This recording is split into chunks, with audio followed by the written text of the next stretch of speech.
Graças a Deus. Eu queria louvar a Deus, irmãos, pela vida de todos os presentes e especialmente pela vida do nosso irmão pastor André. André esteve conosco ao longo de toda a semana, nos ministrando um curso sobre espiritualidade cristã, e foi um momento especial. Quinta, sexta e sábado, sempre à noite, momentos de muito abençoados pela palavra de Deus, pela presença do Espírito no nosso meio. E graças a Deus que o Senhor nos trouxe o André, a Nayane, e eles estiveram conosco e estarão conosco ao longo do dia também. Ele pregará hoje pela manhã e também logo mais à noite, e eu queria convidá-lo então para ministrar a palavra. Logo depois nós teremos o nosso momento de ceia, e eu convido você a se preparar para isso, enquanto ouvimos a palavra do Senhor.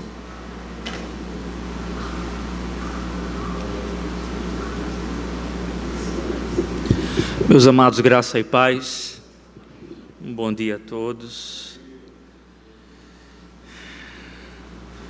Antes de ir para o que interessa, que é a palavra do Senhor, eu peço oração pela minha esposa, Nayane.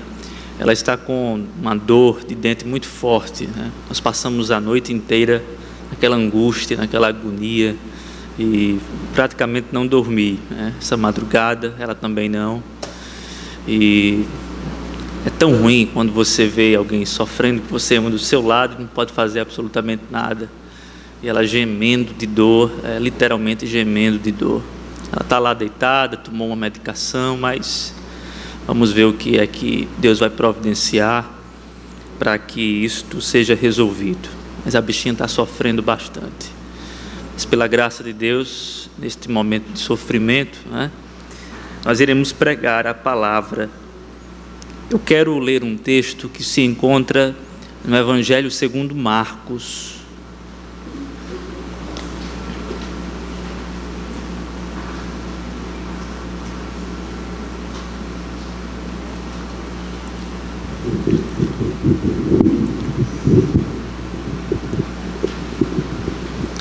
Evangelho segundo Marcos, capítulo de número 4.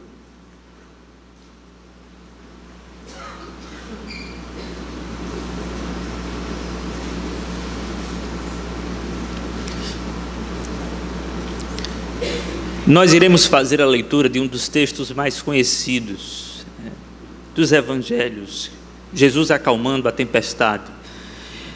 Marcos capítulo de número 4, a partir do versículo 35.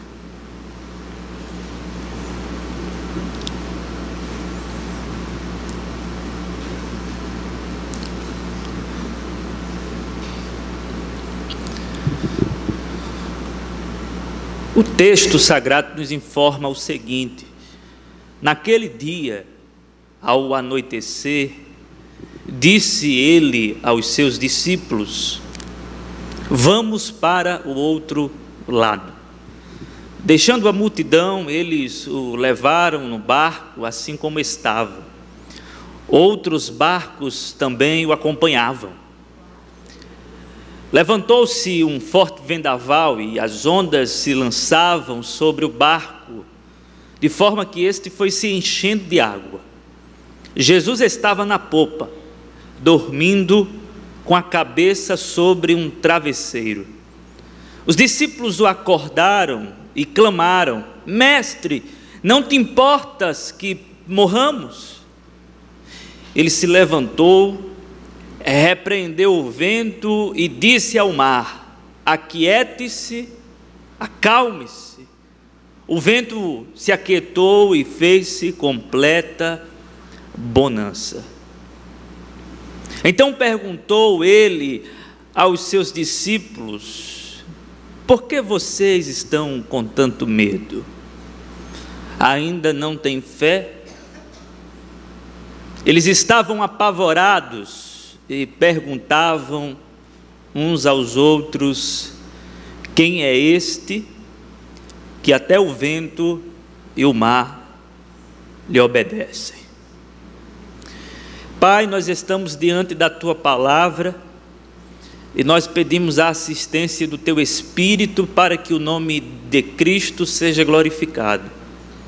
Este é o nosso desejo, e edifica-nos na verdade, pois a tua palavra é a verdade. Em nome de Jesus, amém. Provavelmente você já deve ter escutado testemunhos impactantes, fortes experiências de conversão, livramentos que foram expedidos pela mão poderosa e invisível do Senhor, além daqueles testemunhos que contam sobre o sobrenatural e o extraordinário da parte do Senhor, que são testemunhos que desafiam a nossa razão, exigindo muito da nossa fé. Ora, nós somos cristãos, e como disse o Dr. R.C. Sproul, o cristianismo está fundamentado nos milagres. E ele continua: elimine os milagres e você acaba com o cristianismo. Nós acreditamos no poder de Deus, nós acreditamos no sobrenatural do Senhor. Não apenas acreditamos, eu particularmente, digo por mim, não apenas acreditamos nos milagres que são narrados e descritos na Bíblia, mas eu acredito que hoje Deus continua intervindo, Deus continua agindo no nosso meio, milagres acontecem, o sobrenatural de Deus invade o nosso mundo natural, pessoas são afetadas, transformadas pelo poder de Deus. A conversão, por exemplo, a transformação, a regeneração é um milagre da parte do Senhor.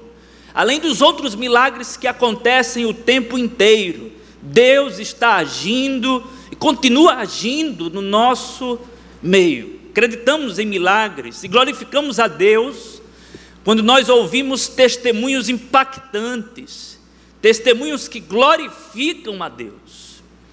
Mas, amados, é bem verdade que nós precisamos ter muito cuidado com alguns testemunhos, porque hoje nós temos o que nós podemos chamar de os testemunheiros de plantão, que são aqueles que praticam o que nós podemos chamar de estelionato em nome da fé, pessoas que mentem, que contam mentiras em nome de Jesus, e que fazem suas vítimas nas igrejas, manipulando as massas, contando sobre aquilo que Deus fez, contando sobre coisas extraordinárias, mas que na verdade não procede, quando na verdade não é verdade.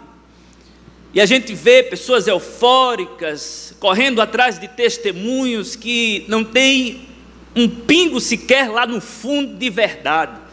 Por isso nós precisamos de muita cautela, nós precisamos ter muito discernimento para de fato saber se aquilo que está sendo contado, aquilo que está sendo transmitido é verdade e tem como objetivo glorificar o nome do Senhor Jesus Cristo. Nós estamos diante de um testemunho. O texto que nós acabamos de ler se constitui um relato testemunhal. E é curioso que esse testemunho que é contado, ele é contado por um pescador. Isso aqui é a história de pescador. Na verdade, o Evangelho segundo Marcos é o Evangelho segundo Pedro. Marcos escreve este evangelho, mas a voz que está por trás desse evangelho é a voz de Pedro, do apóstolo Pedro, outrora pescador, e que fora escolhido pelo Senhor para ser apóstolo. Marcos é apenas o secretário. Pedro está dizendo a Marcos tudo aquilo que ele presenciou, tudo aquilo que ele viu, tudo aquilo que foi demonstrado pelo poder extraordinário que havia na pessoa de Jesus Cristo. E Pedro aqui especificamente está contando a Marcos uma experiência que ele teve no mar da Galileia com o Senhor Jesus Cristo, num momento trevoso, onde a tempestade estava ameaçando colocar o barco a pique. E aí nós levantamos uma pergunta: será que nós devemos depositar fé nesse testemunho? Será que nós podemos depositar a nossa credulidade nessa história? Será que Pedro está nos contando a verdade? Será que Marcos, o narrador sagrado, está nos transmitindo uma verdade? Será que podemos confiar nesse relato testemunhal? Eu acredito que sim. O doutor Richard Dawkins, que é um estudioso do Novo Testamento, ele diz que uma das maiores provas de que um texto antigo como esse é verdadeiro é o que ele chama de detalhe irrelevante.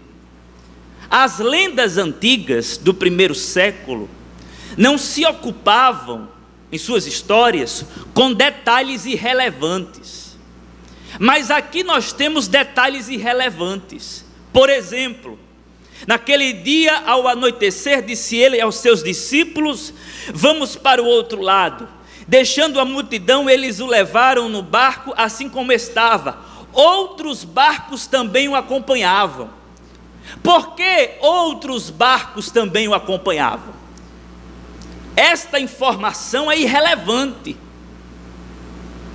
porque a concentração é sobre o barco onde se encontra Jesus com os seus discípulos. A nossa atenção está voltada para o barco onde Jesus se encontra, mas aqui Pedro faz referência a outros barcos, e este detalhe é um detalhe irrelevante. Um outro detalhe irrelevante é que Jesus estava dormindo na popa do barco. Este é um detalhe irrelevante. O que isto significa então? Significa que Pedro de fato estava lá e era uma testemunha, e sua memória estava viva, enquanto ele contava e passava para Marcos essas informações. Marcos, nós estávamos com o propósito de atravessar para o outro lado, nós estávamos no mar da Galileia, e eu lembro que outros barcos também estavam conosco, acompanhando a gente, e no momento da tempestade Jesus estava dormindo, e ele estava dormindo, eu lembro, ele estava dormindo na popa. São detalhes, irmãos, que somente alguém que de fato estava ali presente, presenciando aquilo, poderia contar. Então nós estamos diante de um texto que é verdadeiro. A veracidade desse texto não pode ser contestada. Dr. Richard Dawkins, ele é uma autoridade do Novo Testamento, e os acadêmicos liberais encontram dificuldade para debater com ele sobre esse assunto. Por que esses detalhes irrelevantes? De fato, Pedro estava presente neste momento, neste acontecimento, como uma testemunha ocular, e ele passou para Marcos tudo aquilo que ele presenciou neste exato momento. Dito isso, uma pergunta é necessária: qual é o propósito desse testemunho? Qual é o propósito deste testemunho aqui? Para responder a esta pergunta, nós precisamos fazer uma combinação. Duas coisas devem ser ditas. O Evangelho de Marcos, ou segundo Marcos, ou segundo Pedro, se você preferir, este Evangelho é dividido em dois blocos. O primeiro bloco vai do capítulo 1 ao capítulo 8, e o segundo bloco vai do capítulo 9 ao capítulo de número 16. No primeiro bloco, capítulo 1 ao capítulo 8, Marcos tem o objetivo de nos comunicar quem é Jesus. Do capítulo 9 ao capítulo 16, ele se ocupa mais na missão de Jesus, o que ele veio fazer, qual é a missão dele. Bem, nós estamos dentro do primeiro bloco, Estamos no capítulo 4 de Marcos, dentro deste primeiro bloco, que vai do capítulo 1 ao capítulo de número 8. E o propósito aqui é revelar quem é Jesus. E gradualmente Marcos vai fazendo isto. Ele vai revelando a pessoa de Jesus, quem ele é, gradualmente. Jesus vai se revelando em cada linha, em cada página, em cada história, nas parábolas que ele conta, nas histórias que são narradas. Jesus vai se revelando gradualmente e Marcos vai alcançando o seu objetivo. Esta é a primeira coisa que nós precisamos destacar, e nós queremos destacar então uma outra coisa que deve ser combinada a esta, para nós alcançarmos o objetivo desse testemunho. A outra coisa é o último versículo dessa narrativa, porque o último versículo dessa narrativa termina assim, fecha o texto da seguinte maneira: eles estavam apavorados e perguntavam uns aos outros: quem é este que até o vento e o mar lhe obedecem? O propósito de Marcos é revelar quem é Jesus. E o texto termina com os discípulos apavorados, se entreolhando e perguntando: quem é este que até o vento e o mar obedecem a sua ordem? Quem é este homem? Diante disso, nós podemos concluir uma coisa, amados. Nós podemos concluir uma verdade, e esta verdade é de natureza eterna. Jesus é o único ser que deve ser temido e adorado. E esta verdade merece no mínimo um amém da sua parte.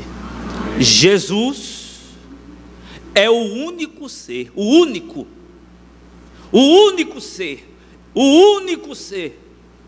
Ele é o único ser que deve ser temido e adorado.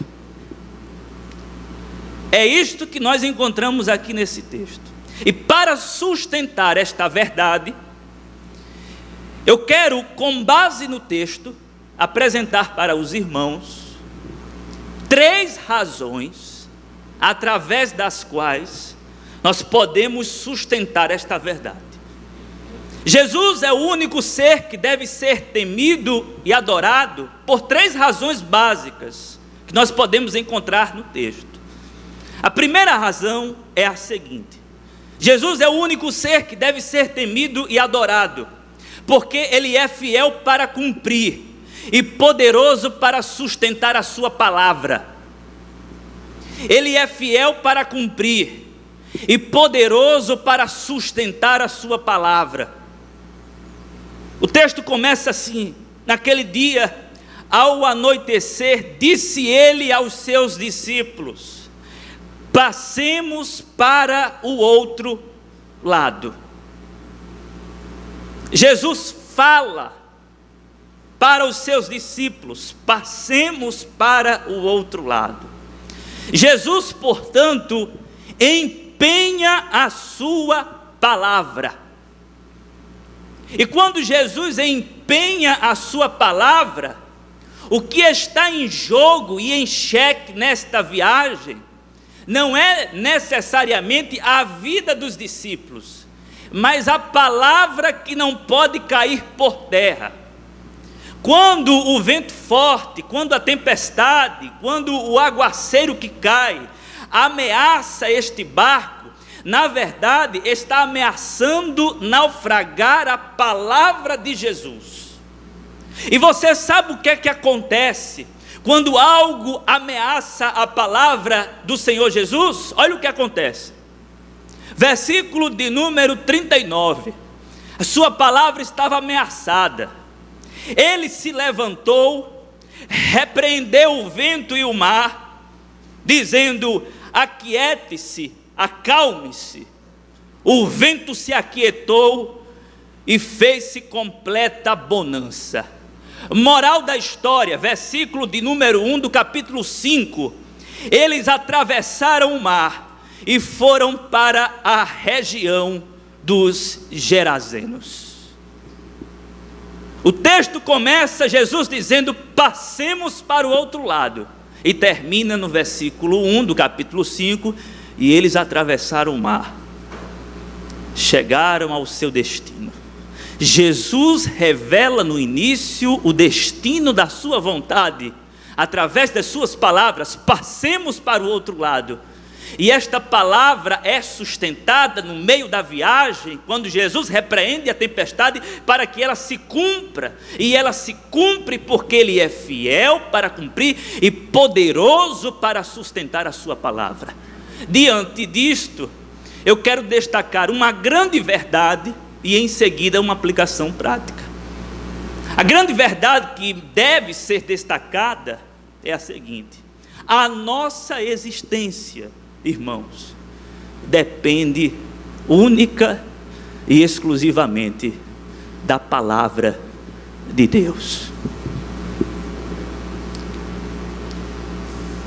Os discípulos foram poupados por causa da palavra daquele que disse: aquiete-se e acalme-se. Lázaro, vem para fora. Talita cumi.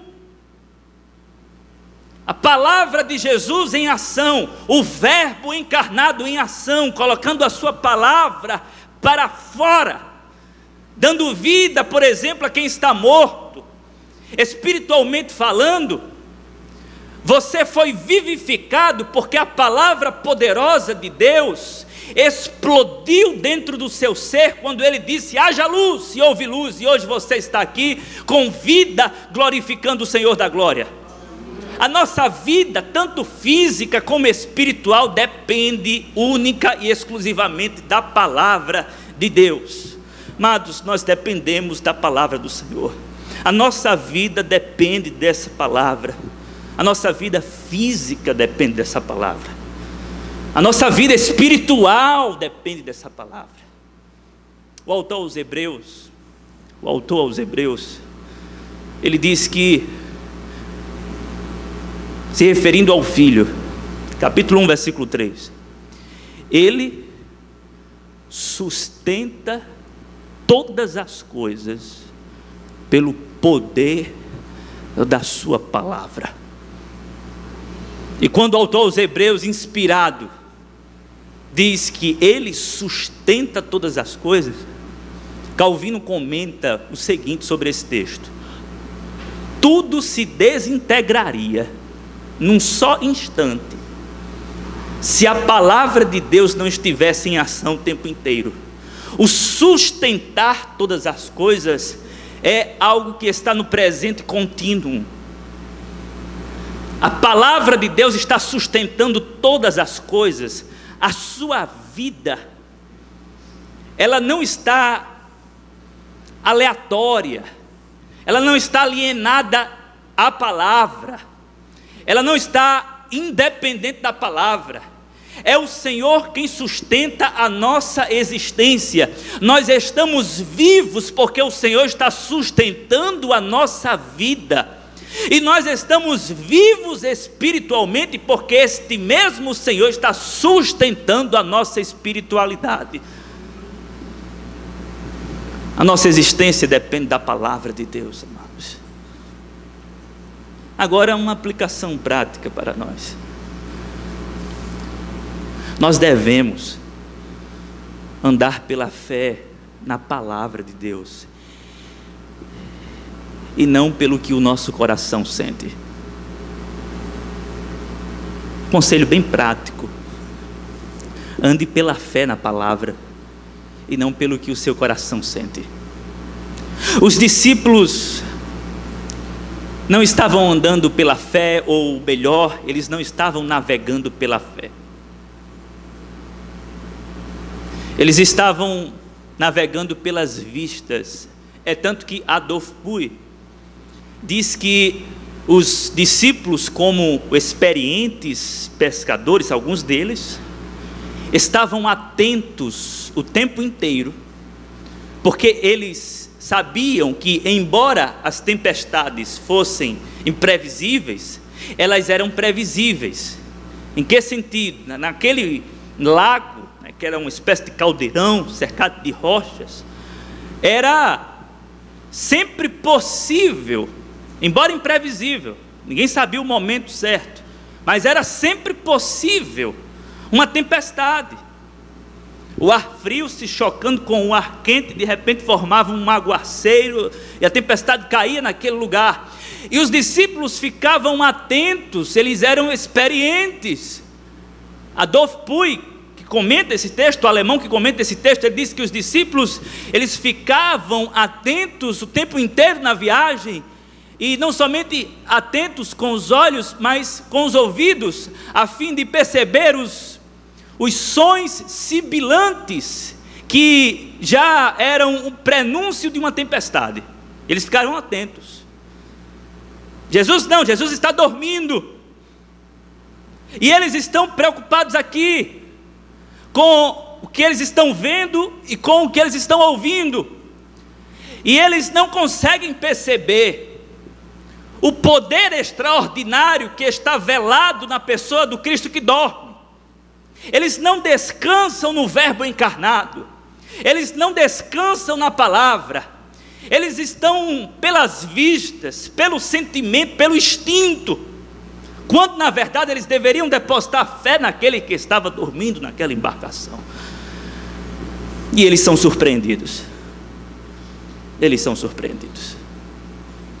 E quando eles são surpreendidos, e depois que Jesus acalma a tempestade, Jesus pergunta: por que tanto medo?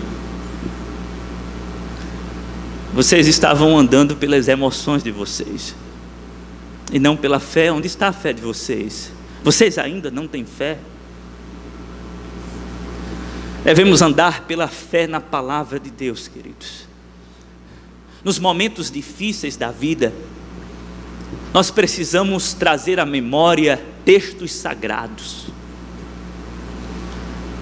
Se você está passando por um momento de angústia, deposite a sua fé na palavra que diz: Ele é socorro bem presente na hora da angústia, no momento da tribulação.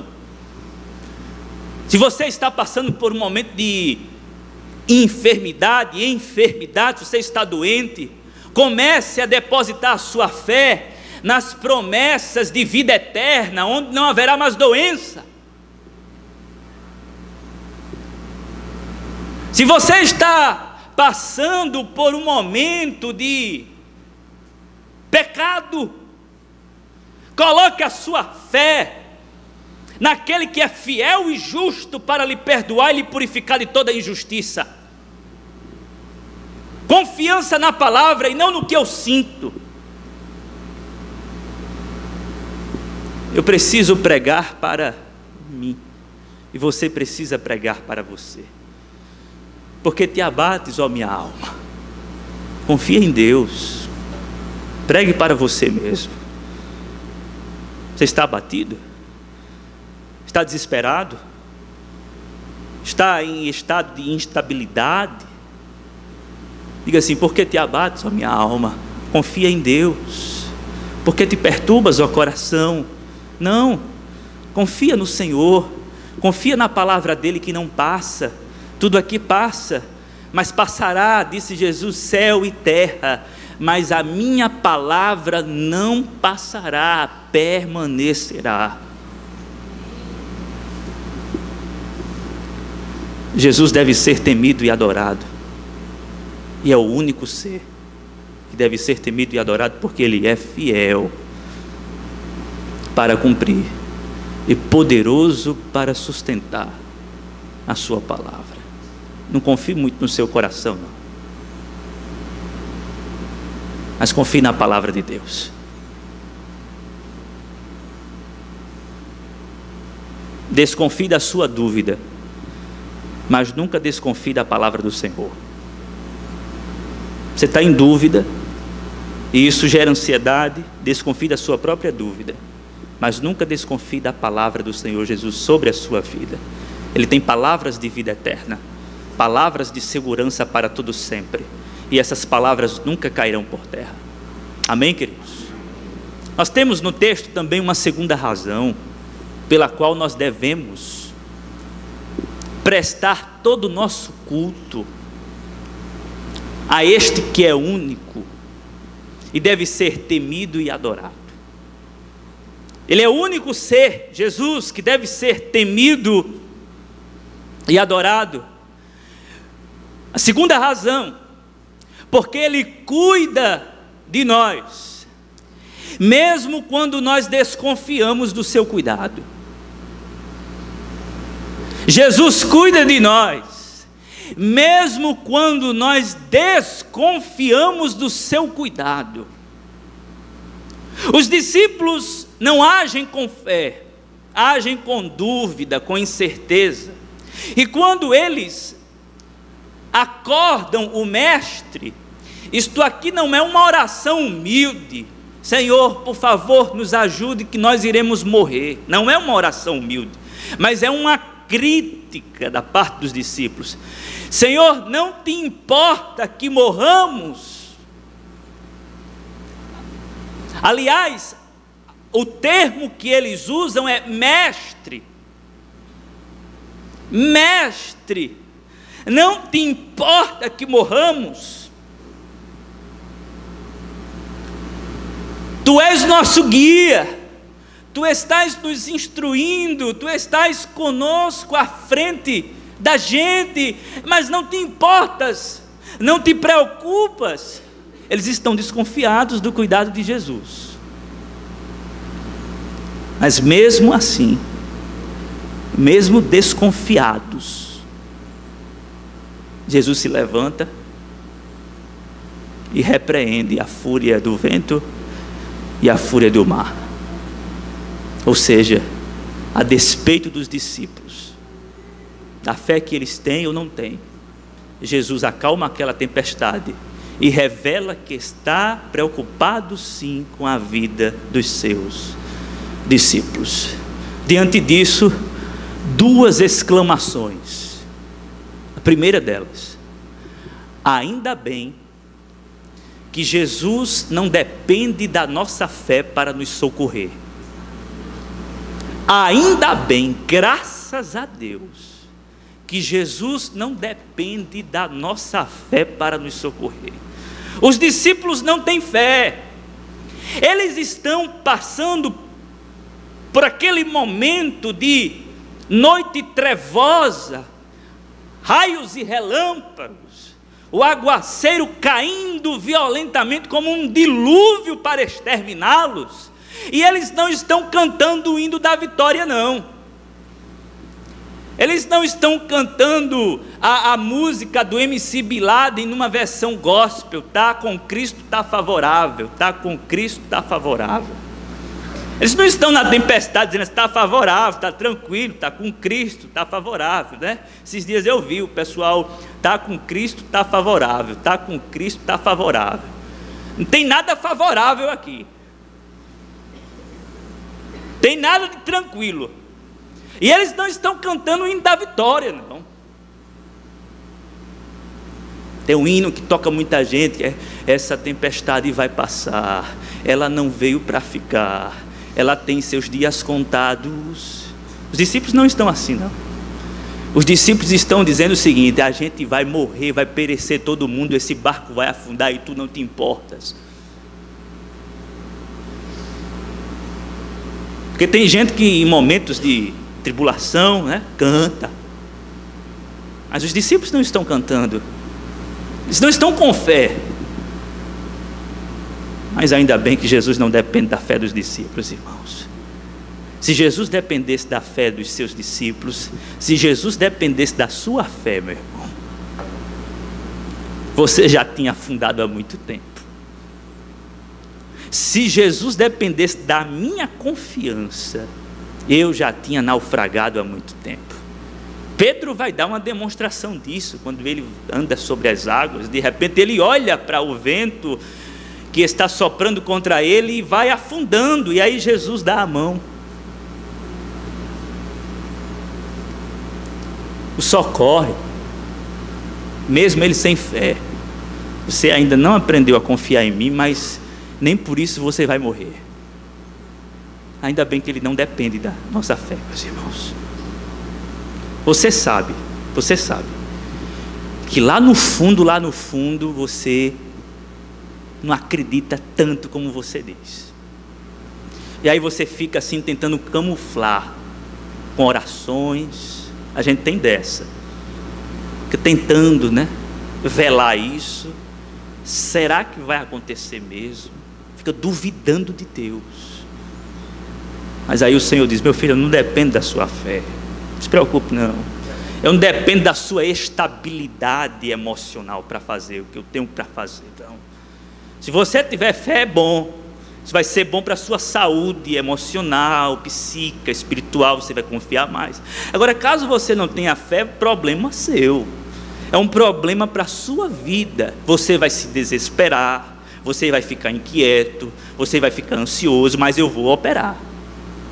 Eu não dependo da sua fé. Ainda bem, essa é a primeira exclamação. Ainda bem, graças a Deus, que Jesus não depende da nossa fé para nos socorrer. Mas nós temos uma segunda exclamação. Ainda bem que Jesus cuida de nós quando nós desconfiamos do seu cuidado. Ele está cuidando de nós mesmo quando o nosso coração revela incredulidade. Esta exclamação, como vocês percebem, é derivada desta. Mas eu quero focar no cuidado do Senhor Jesus, quando nós pensamos que Ele não está cuidando. Não sei quantos aqui já ouviram a história do súdito que sempre dizia ao rei: rei, Deus é bom. Um belo dia saíram para caçar, e aí no meio da caçada, o súdito disse para o rei: rei, Deus é bom. De repente um animal feroz apareceu, e ao invés de atacar o súdito, atacou o rei. O rei começou a lutar fisicamente com o animal feroz. De repente, no meio da luta, o animal pegou o seu dedo mínimo e levou embora. O rei olhou, perdeu o dedo mínimo, olhou para o súdito, e o súdito disse: rei, Deus é bom. O rei ficou intrigado com aquilo, irritado, disse: está preso. História é essa? Deus é bom, Deus é bom, Deus é bom. Perdi o dedo mínimo, agora Deus é bom, está preso. O rei prendeu o seu súdito no palácio.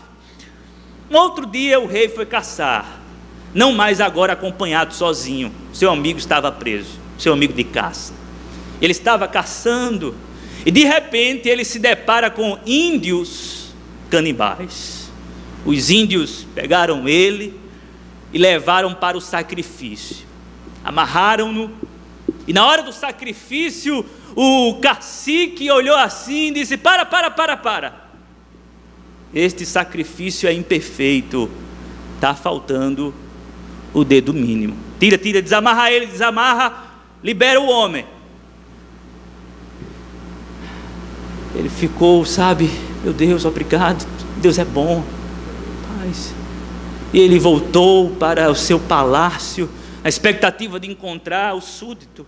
Deus é bom, Deus é muito bom. E aí ele foi lá no súdito e disse: pai, você não sabe o que aconteceu? Contou a história. Disse: Deus de fato é bom. Agora, eu queria saber de uma coisa: se Deus é bom, por que Ele permitiu que eu lhe prendesse?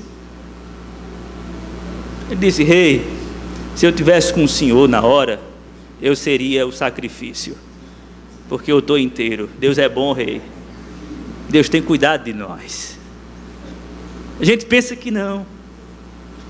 A gente pensa que está tudo dando errado, Deus não está nem aí, Deus está apático, Deus não tem nenhuma empatia com o nosso sofrimento, mas Deus sabe. A tempestade estava na agenda de Jesus Cristo, fazia parte do discipulado. Jesus sabia que uma tempestade iria afrontar os discípulos, fazia parte da agenda de Jesus. E Jesus sabia que eles iriam revelar incredulidade, mas mesmo assim Jesus estava cuidando dos seus, Jesus está cuidando da sua vida. Ainda bem que Ele não depende da nossa fé, porque senão nós já teríamos naufragado.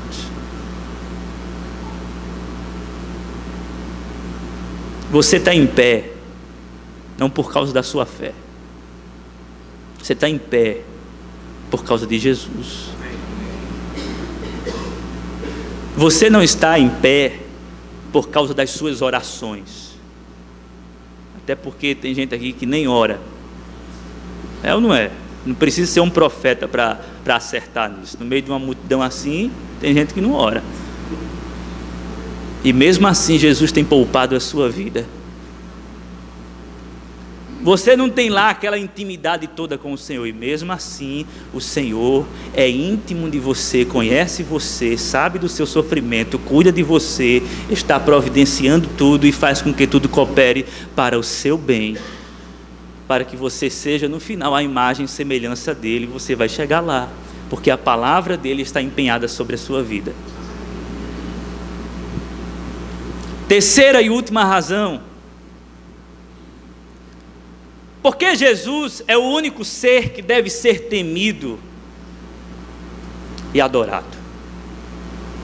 Simplesmente porque Ele de fato é o Deus que se fez homem. Esse texto, irmãos, pinta um quadro maravilhoso do mistério das duas naturezas que habitam uma só pessoa, a pessoa bendita do Cristo. E está explícito na narrativa, neste relato testemunhal, as duas naturezas de Jesus. Como homem, Jesus dorme. Depois de um dia de trabalho, depois de um dia exausto, como homem, Ele dorme. Mas como Deus, Ele acalma a tempestade. Os elementos da natureza, os elementos naturais obedecem à sua ordem. Como homem, Ele se cansa, e exausto, depois da faina, Ele cai. Mas como Deus, Ele se levanta e diz: aquiete-se, silencie, se acalme, e tudo obedece a sua ordem e o seu comando. Nós temos aqui as duas naturezas reveladas, a humanidade e a divindade de Jesus. Ele é plenamente homem e Ele é plenamente Deus. Ele é suficientemente homem e suficientemente Deus. Ele é totalmente homem e Ele é totalmente Deus. Temos aqui o mistério das duas naturezas numa mesma pessoa, a pessoa do Cristo. E o que é que isto nos comunica? Qual é a lição prática que nós podemos extrair diante desse quadro maravilhoso que Marcos nos fornece? O Jesus que é Deus e que também é homem. Nas horas mais escuras da vida, você pode se aproximar dele, a fim de que Ele lhe socorra, porque como homem, Ele entende a sua dor, e como Deus, Ele é soberano sobre ela. Você está cansado, fisicamente? Você tem trabalhado muito? Sua semana é lotada, e você às vezes vem para o culto assim, no meio da semana se arrastando, às vezes nem escuta direito a palavra, fica no final acorda e diz: o que foi assim? Qual foi a mensagem? Você está cansado? Está exausto? está abatido fisicamente, vá até Jesus, porque Ele sabe o que é isso. Ele caiu num sono profundo, depois de um dia de trabalho. Está cansado? Vá até Ele. Agora, Ele não apenas entende como homem. Tendo sido Ele homem, Ele entende. Ele sabe o que é isso, que é estar cansado fisicamente. O que é trabalhar o dia inteiro e depois não aguentar. Os olhos pesam e você dorme. Ele não apenas entende, mas como Deus, Ele tem o poder de renovar as suas forças, de restaurar o seu vigor físico, de fazer com que você tenha uma semana abençoada e disposta na presença dEle, a serviço dos irmãos. Senhor, eu estou muito cansado. Ele diz: eu sei, eu entendo você, eu sei o que é isso, porque eu trabalhei muito, e como Deus eu tenho o poder de restaurar as suas forças. E Jesus nesta manhã diz: receba novas forças para caminhar. Está dando não, estou muito cansado, é muita coisa. Eu entendo, mas eu sou Deus, e eu lhe dou novas forças. Suas forças serão renovadas. Eu sei que você está cansado, eu entendo, mas eu sou Deus, e eu tenho o poder de renovar você. Você está sendo tentado? Será que tem alguma tentação do maligno minando a sua espiritualidade cristã, e você sente que está na iminência da queda, que está precipitando um abismo? Você está sendo tentado? O mal está lhe tentando? O maligno está tentando você? Você está vendo o perigo? Está com medo? Corra para os pés de Jesus, porque tendo sido Ele homem, em tudo foi tentado, diz o escritor aos Hebreus, mas em nada pecou. E Ele está habilitado, portanto, para lhe socorrer como sumo sacerdote em tempo oportuno.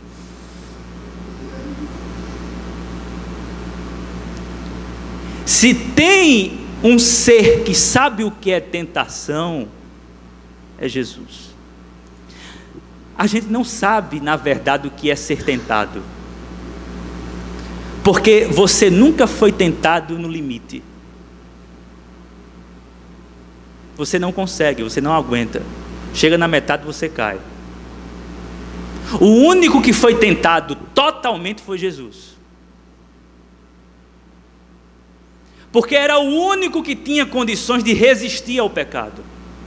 Nós não temos condições de resistir ao pecado. Quando a tentação está na metade, não precisa chegar ao final, porque nós não temos forças para resisti-la. Mas Ele resistiu, nunca pecou, foi obediente até morte, e morte de cruz, e está habilitado para nos socorrer como nosso sumo sacerdote. Está sendo tentado, então se aproxime dele e diga: Senhor, me livre disto, por favor, e Ele vai lhe socorrer, porque Ele está assentado no trono da graça e da misericórdia, e quando você se aproxima dele, Ele derrama graça e misericórdia sobre a sua vida.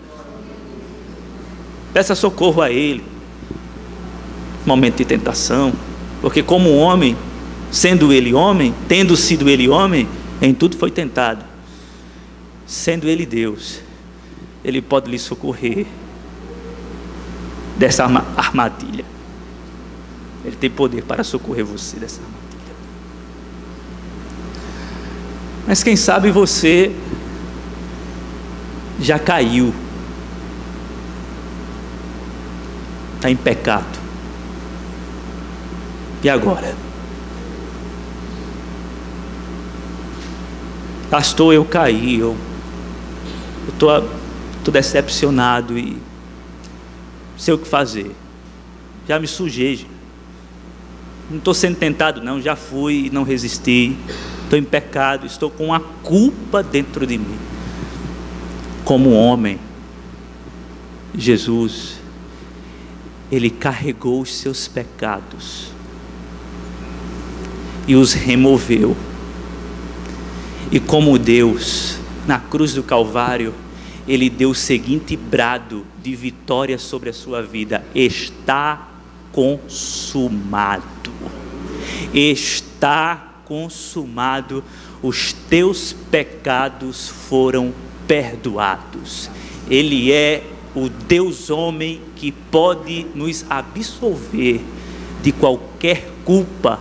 Ele assumiu na cruz do Calvário a nossa culpa, para que nós pudéssemos hoje assumir o seu perdão. Pode assumir o perdão nesta manhã. Assuma o perdão de Jesus Cristo. O Deus homem perdoa você. Fique tranquilo, você está perdoado em nome de Jesus. Nós temos um sumo sacerdote que intercede por nós e que orou dizendo: Pai, perdoa, porque eles não sabem o que estão fazendo. Você foi perdoado. É por isso que este ser, Jesus, deve ser temido e adorado, porque só Ele tem poder para perdoar pecados. Diz já o salmista: tu tens poder para perdoar e por isso és temido. Só Ele pode absolver você dessa culpa, desse estado de pecado. E Ele assim fez na cruz do Calvário. Você está purificado, está limpo, para a glória dEle e para a alegria da sua alma. Quero concluir essa reflexão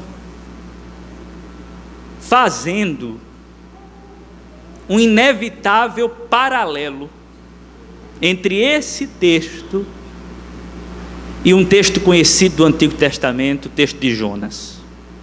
Irmãos, nós temos muita semelhança, tanto nessa história como entre essas histórias. Nós temos muita semelhança. Jesus está dormindo no barco. Jonas está dormindo no barco. O barco de Jonas é surpreendido por uma tempestade. O barco no qual Jesus está é surpreendido por uma tempestade. Jonas é acordado. Jesus é acordado. Uma intervenção da parte de Deus acontece aqui. E uma intervenção da parte de Deus acontece aqui. Os discípulos clamam. Os marinheiros lá que estão com Jonas também clamam.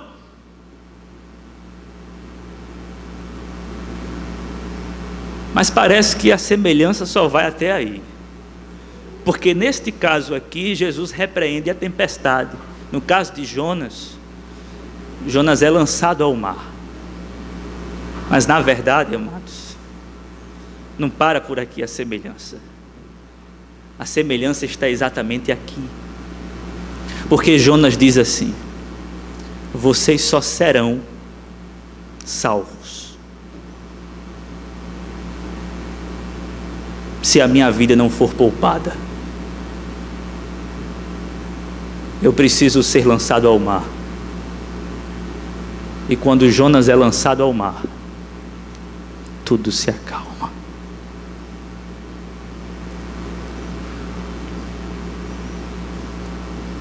Se você continuar a história, Jesus vai se lançar na maior de todas as tempestades, na cruz do Calvário. E na cruz do Calvário, Ele recebe a tempestade da ira de Deus sobre Ele. Ele recebe ondas e ventos fortes de pecado, inferno e etc. Para que nós pudéssemos ter paz e bonança. Ele se lança na maior tempestade de todas, a tempestade da justiça e da ira de Deus. Ele veio dar a sua vida em resgate de muitos. É isto que o Evangelho de Marcos prega. Este é o propósito da sua vinda. Ele veio dar a sua vida em resgate de muitos. E ele se lança na tempestade da ira de Deus para que nós pudéssemos chegar lá do outro lado em segurança. Jesus teve que naufragar para que nós pudéssemos chegar em paz do outro lado.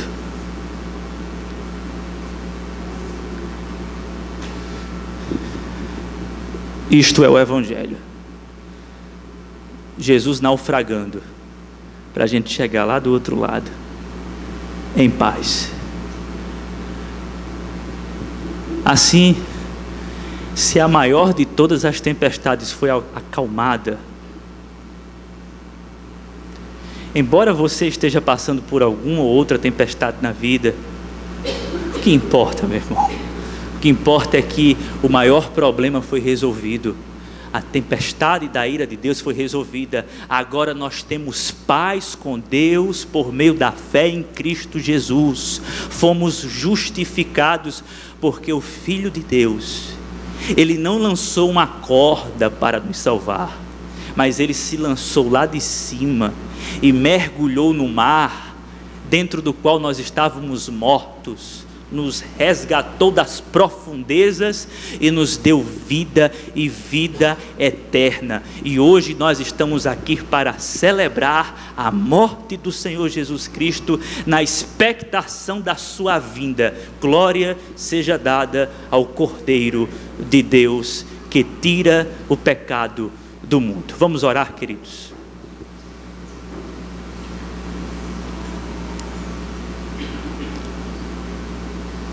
Senhor Jesus, a nossa adoração, ela sempre é inadequada. Nós ficamos como os discípulos, meio que sem saber como adorar-te. Quem é este? Ó Senhor, Tu és o Deus Todo-Poderoso, Tu és homem Deus e Deus homem. Tu és esse ser misterioso, mas ao mesmo tempo não enigmático para nós, porque o Senhor se revelou a nós, e o Senhor se revelou a nós como nosso Salvador, como aquele que nos livrou do raio da ira de Deus. E nós queremos glorificar nesta manhã o Teu nome, Senhor, o Teu ser. Queremos Te adorar na beleza da Tua santidade, sem perder a sensação de assombro diante desta realidade que assombra os discípulos, porque eles estavam apavorados, Senhor, na tempestade, mas quando ela se acalma, eles ficam mais apavorados ainda diante da Tua presença. Não nos permita perder isto, Senhor, um temor reverente diante de Ti, uma adoração reverente diante de Ti. Seja engrandecido, Senhor, para todo sempre. Esta é a nossa oração, em nome de Jesus. Amém.